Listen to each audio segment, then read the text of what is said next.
Hi Bellas, welcome back to my channel. It's your girl SharonOraa, and today I am back with another video. So a couple while ago I did post a shot on visiting Barbados from Nigeria, and I did get comments almost every month concerning that video on the steps, the routes, how Barbados is like. And I did promise you guys I was gonna create another video or probably a document to just put out explaining everything according to the recent guidelines. If you have been keeping up to date, you know there have been a whole lot of changes and migrations and everything. So this video, as of November 20th, this is currently the updated guideline. And without wasting much time, if you clicked on this video and you're interested in knowing all you need to know from moving from Nigeria or visiting from Nigeria to Barbados, then this video is for you. Now, this is where it gets complicated. While you're allowed to visit Barbados visa-free, during the period of time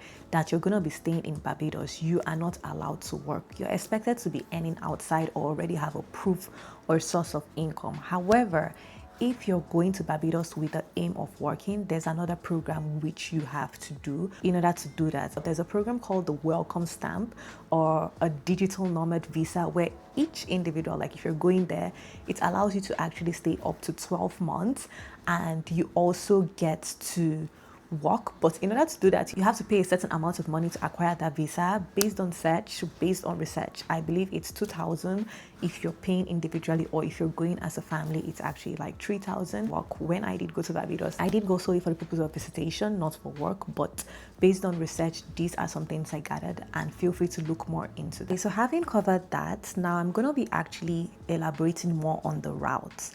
So basically, you do not need a visa as a Nigerian to visit Barbados. However, there are currently no direct flights from Nigeria to Barbados. So you would have to transit to various countries in order to finally get to Barbados.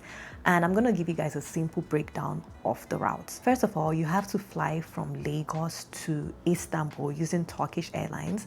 And then from Istanbul, you have to then fly to Panama. And then from Panama, you then have to fly to Barbados.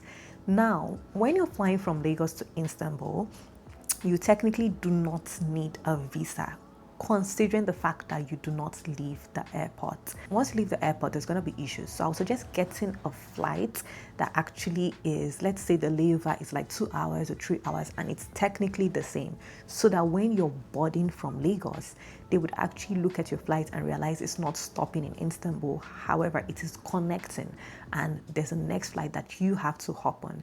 I would repeat again, please do not leave the airport. Do not make the mistake of being like, oh, I'm just going to tour around or see, because then you're probably going to get into issues, complications, and stuff like that. Now, after going from Lagos to Istanbul, then you actually then go to Panama. Previously in the past, Nigerians did not need a visa to go to Panama, but as of the recent guidelines, you actually do need a transit visa to go to Panama, except if you do have a US visa, or you have a UK visa, or you have a Canada visa, or you have a Schengen visa. But if you do not have any of this, you actually do need to get a transit visa in order to go to Panama. So you have to apply for a Panama transit visa. Sadly, there are currently no Panama Consulate Embassy in Nigeria, and I believe the nearest one is in South Africa. It does sound like a whole lot of complications, but on the bright side, you could look at it as just a way to explore. You know what, I want to visit this. Maybe I'm going to take some break, go to South Africa, stay there, and I use the same stone to just like apply for the visa and stuff like that. But it is a whole lot of process. However, if you're really keen on going to Barbados, then it's definitely worth a try. Lastly, I'm just going to be throwing some highlights on like the challenges, or just probably things, cost of living and stuff like that. I would say just like every place or every move, it's going to be like different. It's going to be like new. Back in Nigeria, we use Naira, and then when coming to Barbados, it may be like, okay, this is the price of an item, and definitely you'll be tempted to always convert the BBD to Naira and be like, oh, you may be shocked, like, why is this so expensive compared to like back home? But you have to realize every place is different, the currency is different. So basically in Barbados they use BBD, and 2 BBD is 1 USD, and 1 USD, I'm not following up the conversion rate right now in Naira, so because I know it's always fluctuating, but I'm gonna leave that to you guys to try to like convert it and just have the maths. And I would say basically what I did experience, if you're definitely going to like supermarkets to shop, it's actually going to be different from shopping in the local aisle. And it's also based on what your budget, say you're staying for 1 week, the amount of money you could budget for 1 week would definitely be different from the amount of money you're going to budget for 2 months or 3 months or like a 4-month stay. And I would also put this out there, at the end of the day, it all boils down to cutting your coats according to your size. I have visited Barbados 3 times, and those 3 times I realized my experiences were very different.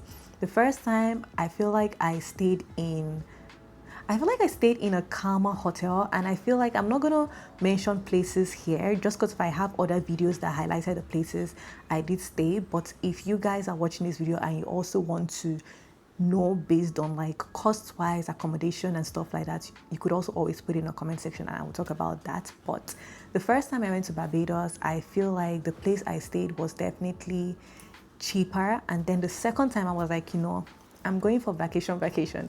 Let me switch, or let me actually just properly enjoy what Barbados has to offer. And I feel like the third time I was able to go like on a, I don't want to say an influencing trip or stuff like that. So it was actually also like halved down. However, Barbados is a place where you cut your coat according to your size. So if you're going to some hotels or some guest houses, could basically be like 40 USD per night, 60 USD per night, 75 USD per night. However, there are places that would also be like 300 USD per night. So I would say basically before going, these are all the things you have to put in consideration. If you're trying to cut your coat like nicely, if you're trying to just be like, I want to go experience the island, but also like on an economical point of view, I don't want to cry and be eating receipts after my trip, I would definitely say try to get a good accommodation. I feel like generally Barbados is safe. I've never had any issue, and I've done solo trips to Barbados, so I would say it's generally safe. You just have to, like, you know, obviously just visiting any place, obviously you have to be careful and be watchful of your surroundings, but I've never had any complaints visiting Barbados in terms of like safety.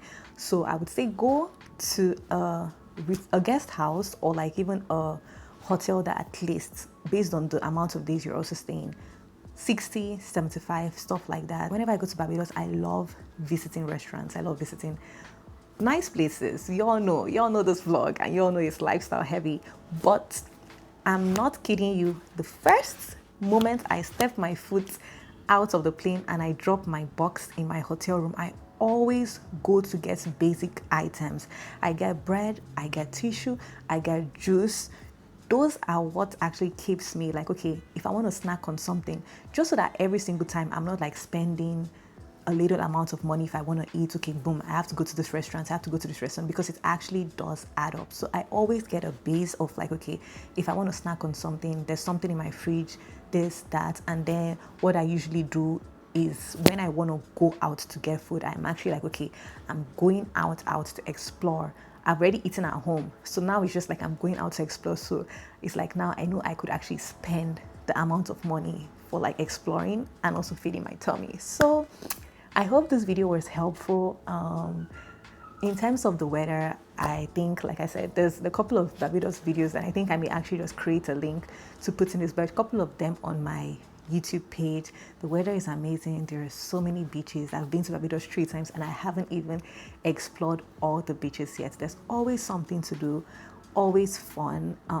It's always a good vibe. I may visit again sometime soon, but I definitely feel if you're watching this video or you stumbled across this video and you're planning on visiting Barbados, 100% you're going to have a good time. You're going to have an amazing time.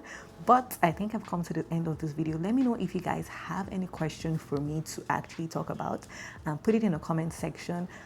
If you want to talk about something privately just concerning moving to Barbados, you could always reach out to me on my Instagram, SharonOraa, and I'll be sure to respond to you. But till then, I hope this video was helpful, and I hope to catch you in my next video. Bye guys.